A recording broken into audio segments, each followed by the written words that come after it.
was here last year. I was asked by Hébert to join, and she asked me again to think with her about the program. And in that capacity also join the summit both days, having a role in it as well. I think it's an amazing subject, and you see it evolving over time. So where it was first about, empowering women, step up, be brave. Now we get more men into the mix, and having that vulnerable conversations about men, women, gender biases, which is actually quite refreshing, I think. Especially when you are able to create that environment that you can actually have that conversation. So that's what I enjoy. The role of men is similar to the role of the women here. We're here to learn, and we're here to understand.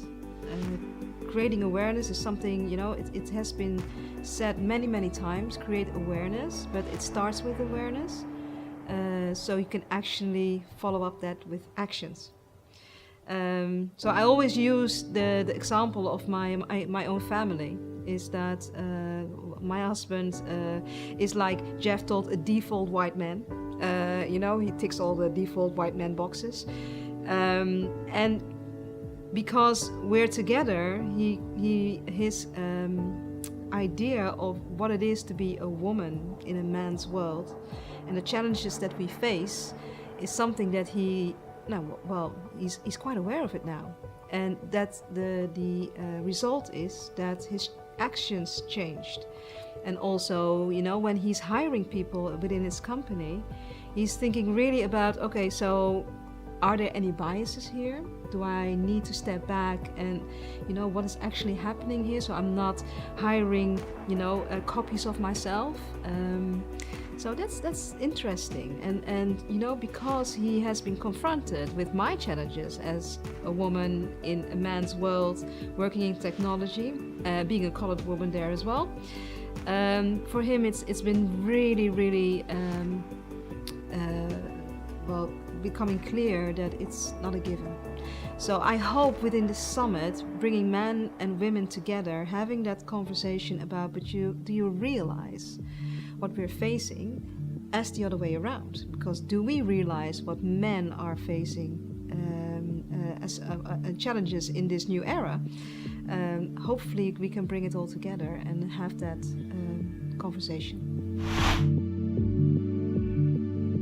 It isn't a coincidence, I guess, but this morning there has been an article in the newspaper. So the SER, it's a Dutch association, they came up with a declaration from all the employers in the Netherlands that if organizations do not have 30% female leadership in their company, they are not allowed to hire male board members or executives. So it's just fresh. It came in this morning. So, we talked about quota, and like I mentioned on stage, it's something that I am a little bit hesitant with. If you force things on people, I don't think good can come from that. But it's obvious that we need something to really push that change forward, to force that change, to make sure that we are actually thinking in organizations about, okay, so we have a position, it's a very good option to get women in there. So if a quota is working, let's see how that works out. What my fear is in that area is that women will be hired in those positions, leadership positions, because they're a woman and not because they are capable of the role. That's my biggest fear. So what should we do? We should try different things, and this could be one. On a personal level, diversity is that, and that's the part of the unconscious bias, challenge yourself.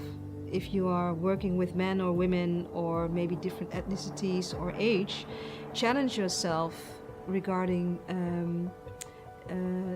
the way that you perceive a person like that. Do you react to a woman in the same way as you would react to a guy, and vice versa? So let's see how we can find a different solution or a solution, and not every solution will work in every situation. So we have to be flexible and creative about it. I still believe that anything is possible. I founded a company in the heart of the default white man, and it became a success. Me being a colored woman was not the obvious person to take on that company and grew it like I did. So my message is that be very aware of what you want to achieve.